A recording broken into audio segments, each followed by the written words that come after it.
The Prepper Podcast, Episode 1.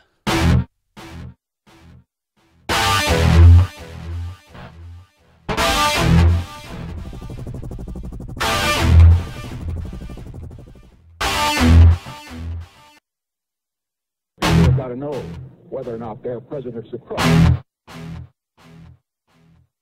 The American people would never vote for socialism. He said, under the name of liberalism, the American people will adopt every fragment of the socialist program.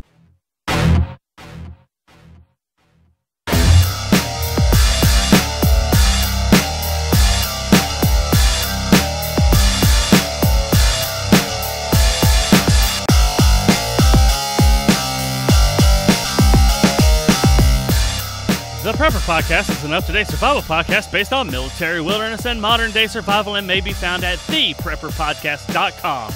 I am Ken Jensen, and this is the podcast about everything survival. My goal is to teach you strategies on self-reliance and to develop survival skills and critical thinking in everyone, resulting in a more resilient and more enjoyable life. This is Episode 1, the big numero uno, and today is going to be a great show.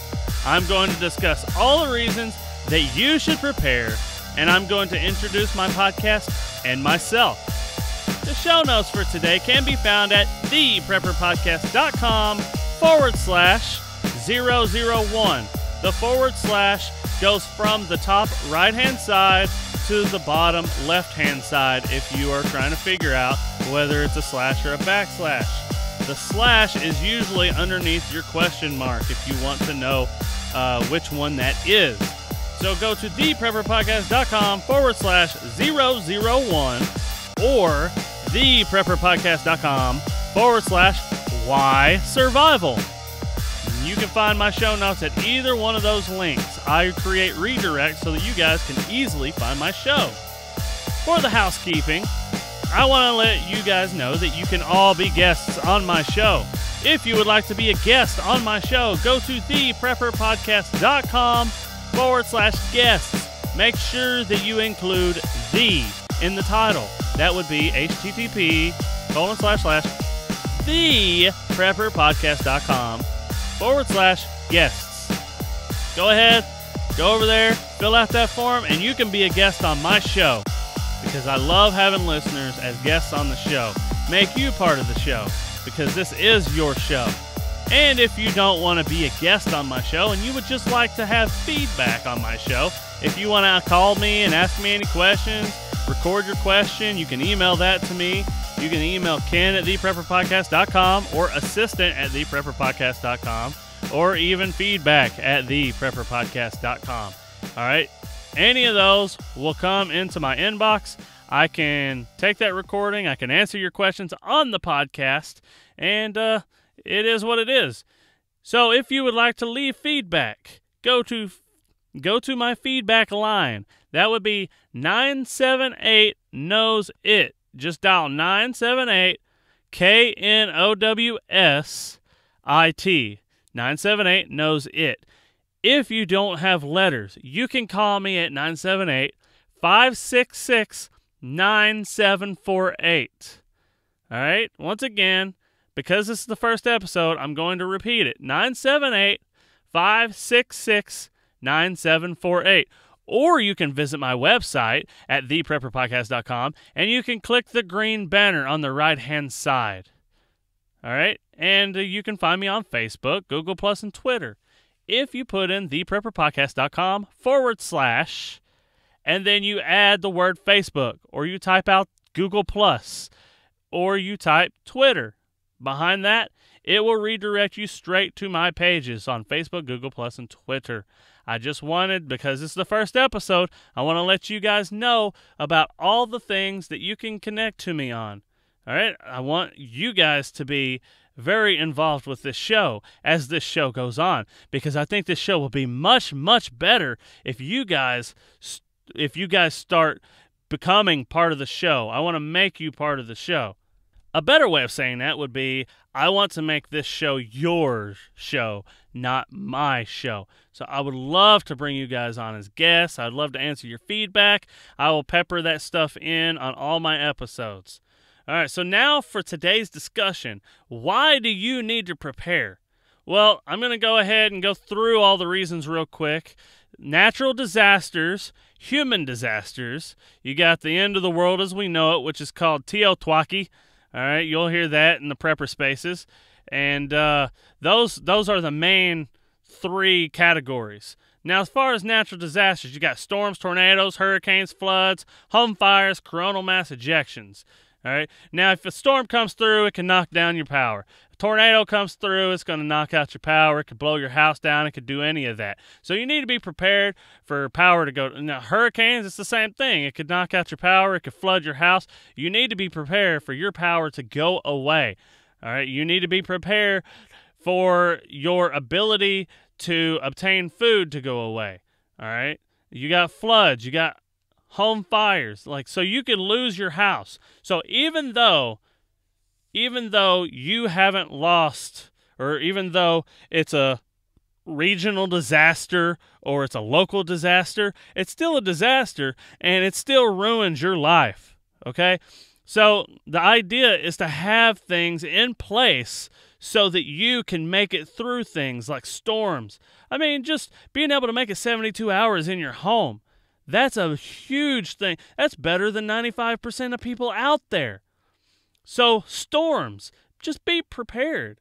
Tornadoes, if you lose a home to a tornado, hurricane, a flood, or a fire, just be ready to leave. If you get forewarning, just be ready to bug out and get the heck out of there.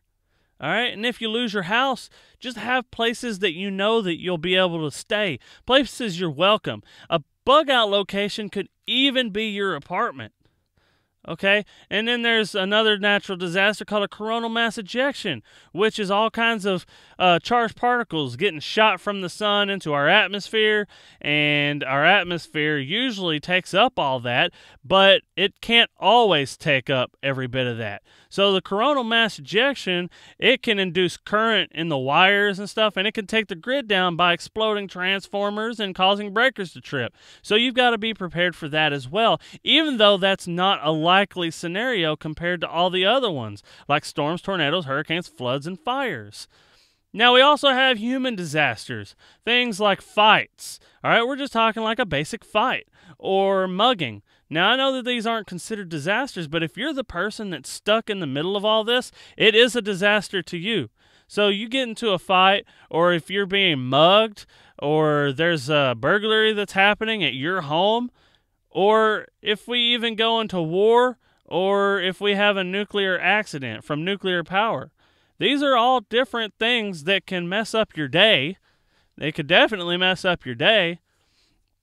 And you need to be ready for stuff like this. So with fights and mugging and burglary, I mean, having some tactical training, having the ability to protect yourself, understanding what to do in a high-stress situation, being put under stress inoculation and things like that so that you're prepared to deal with life's moments when they come at you. If you're stuck in a war and you've got, chemical or biological or radiological type of weapons that is being directed toward your area, then you got to know whether you can leave or whether you have to stay and hide. Do you need to go underground or do you just need to run? How much warning do you have? Things like this. This is all stuff that you're going to have to take into consideration, and you're going to have to build your own resiliency, not only in your preparations, but in your mind so that you know what to do with all this stuff. Are there any nuclear facilities near you? Are there any fracking beside you? Because if there's fracking beside you, we're going to go back to another, what would be normally a natural disaster, is going to be earthquakes. Fracking causes all kinds of human-created earthquakes. All right, so is there fracking nearby? Is there a nuclear power facility? Because if that nuclear power facility burns down, which way does the wind normally go? Does that wind blow towards you? You need to know this kind of stuff so that you can get the heck out of there, and so you know what you need to do depending on the amount of warning that you have, And then we've got these end of the world as we know it situations. The end of the world as we know it, otherwise TEOTWAWKI. All right, if you go to the show notes, you can see how I spell that. But the end of the world as we know it does not mean that the world ends. It doesn't even mean that the country ends. The fact of the matter is if you lose a job, that's the end of your world as you know it. So are you ready for the loss of a job? Do you have food put back? Do you have money put back? And do you have other things put back for your resiliency if you lose a job? What if you lose a family member? What if your family member is the sole caretaker of the entire family? What if it's the breadwinner? If that person is the one that makes the money, well, then guess what? You're in just as bad a problem. You're in just as bad a shape as if you were the person making the money and you lost your job. So what if you lost the family member that had the job? And then what if you are the person that's working and your spouse stays home with the children, but now your spouse is gone? You need to be able to deal with the fact that your spouse is gone, because it costs a lot of money to care for children. So if you've got like a stay-at-home husband or wife, well then you've got to be able to know what happens when if in fact they were gone. What could you do? Are you ready for that? That would be an end of your world as you know it. Not only are you dealing with the loss of this stuff, but you're going to be dealing with some depression trying to set in. All right, so this kind of stuff is real. And then we go even further to like EMP. So these are like EMP type of attacks. It's going to take a large area. It's going to take the grid down. It's going to take a lot of this stuff down. These are large-scale disasters that we're talking about, EMP. A lot of times, like I said, the coronal mass ejection, it's kind of like the solar EMP. But EMPs are usually from nuclear attacks, though. And EMP usually doesn't have the range that the heat of a nuclear attack has. If you've got an EMP that can take up, let's just say, an entire state, well, then chances are is that attack, the heat from that attack, is going to ruin half that country. Okay? So an EMP isn't as big a situation as a nuclear attack, but both of them are severe, and you're going to lose a lot. Okay? So if you know that there's something coming your way, and you know that you have, let's say, 10 hours notice because that's when it was shot off, well, then you know, and they know where the trajectory is, well, then people can get the crap out of there. But you're probably not going to want to take the interstate because everybody else is going to want to take the interstate, so you got to know what the crap to do, where to go, and how to get the heck out of there in case this kind of stuff happens. What about a volcanic eruption? Are you ready to deal with the loss of crops due to a volcanic eruption? Are you ready to get away if the eruption occurs close to your home? Are you near a volcano? Is this really even something that you need to worry about? What about a celestial impact? And if you've noticed, I start off with the stuff that's more likely, and then I move into the bigger things that are a lot less likely to happen. Celestial impact, or we're talking like meteors and stuff like that, these aren't real likely to happen. But for all intents, a celestial impact is definitely something that could happen. So are you prepared for that as well? All right, so that's the reason why I'm doing this. The reason why I'm in the survival space is so that I can teach myself, I can teach my family, and I can teach my readers and listeners about this kind of stuff and try to help build resiliency throughout the world. All right, you're going to hear me say it a lot.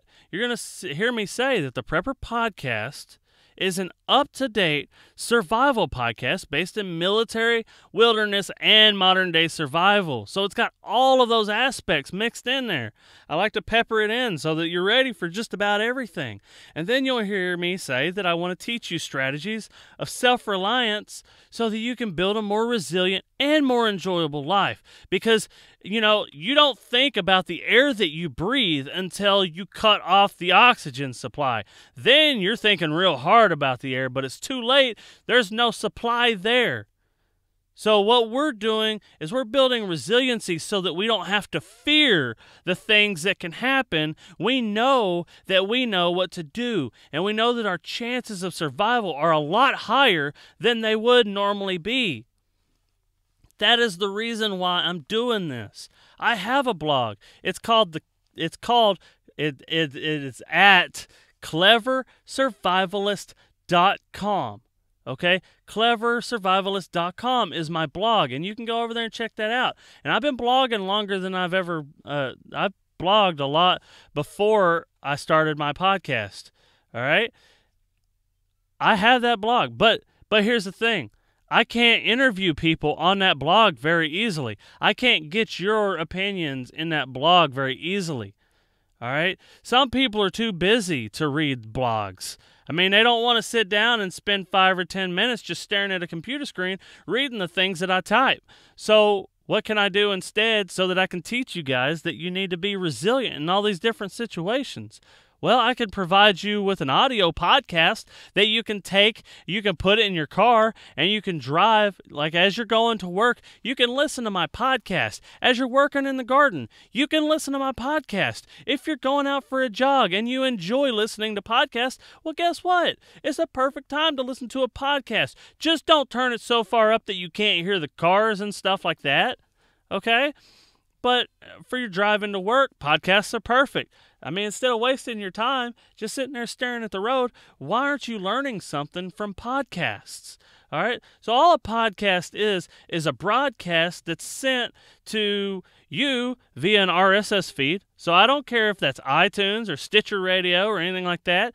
If you would like to find me on iTunes, though, you can find me at theprepperpodcast.com/iTunes. If you want to find me on Stitcher, you can find me at theprepperpodcast.com/Stitcher. I make this stuff very easy for you guys. And if you go to my website and you look on the right-hand side, you'll see a bunch of icons that you can click that will take you to different places where my podcasts are at. So if you prefer using one type of media over the other, you can go to all these different places to find my podcast. I make it very, very accessible to you guys. And another thing is you can just listen to it on my website. I have a player, I have a media player embedded on my website so you can listen to it. I'm trying to make this stuff easy, and I'm trying to make it where you guys can learn because I want you to be resilient and I want you to enjoy your life.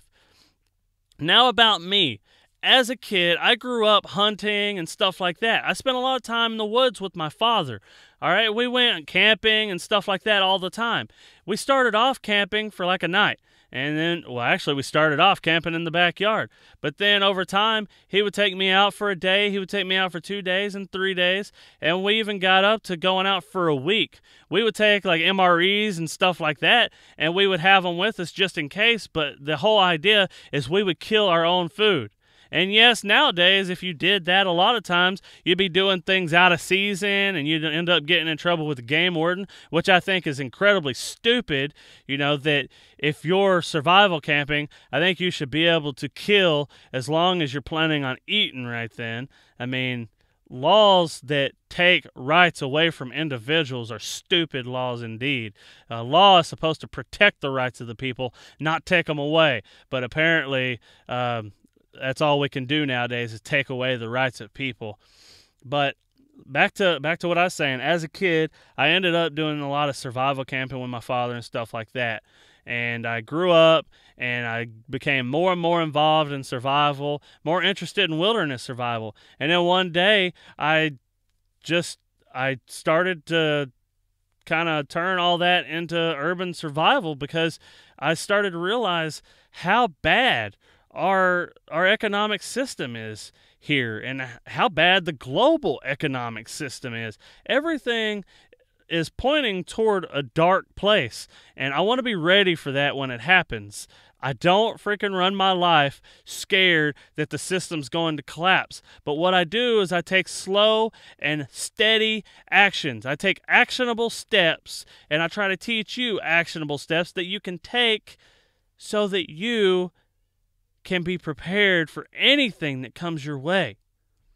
Okay? Now, some of the occupations I've had as I was growing up or as an adult, I've worked at some fast food places, I've worked on assembly lines, and then I joined the military where I became an electronics technician and I became a nuclear reactor operator. So for those of you who hate nuclear reactor operators, I guess this isn't the show for you. But just before you turn it off, go ahead And let me tell you that I am no longer a nuclear reactor operator, and I do understand the problems with nuclear power. Okay, and from that, I went into the steel industry where I am an industrial electrician. And obviously now I am a broadcaster and I am a writer. So I'm a writer and a broadcaster along with all of these other technical backgrounds that I've been in. All right, so just so you know, this podcast is brought to you by a guy that has been in the survival space his whole life, be it wilderness, military, or modern day, and I've had a lot of technical positions. So I'm a very analytical person, which a 1-hour episode is going to take me about 4 or 5 hours to prep for because I'm so analytical, and I always go through and I grab all these sources and I try to teach you everything all in one episode, which can be problematic, but you know what? Most people enjoy this stuff. So I hope that you guys will continue to listen to my podcasts. I really hope that you do. This is my second time recording episode 1, believe it or not, because my first episode 1 was total crap. It was all about me. It wasn't about survival at all. It was just an introduction to the show and an introduction to me. So this is my second time recording this. And the reason for that is because now I've got almost 40 different episodes and I've gotten a lot better. So episode 2 through, 4, 5, 6, 7, 8, something like that. Those episodes, they may not be quite as high in quality, but I promise you the content is still good. Okay? I'm doing this with a mic, but when I first started, I had to do it with a cell phone. So you're going to notice that on some of the episodes going forward, but I promise you it gets better and it gets better until you meet the quality that I have in this podcast. This is me after about 39 different podcasts. So that's kind of what my sound turns into. And I will only get better. Okay, so I thought this was a good time to record a better quality introductory because I know that other than the most current podcast, most of the downloads from my podcast end up being my first episode. So I wanted to make sure it was a good one for you guys. Please continue to listen, and I want you to continue to get the tools for survival.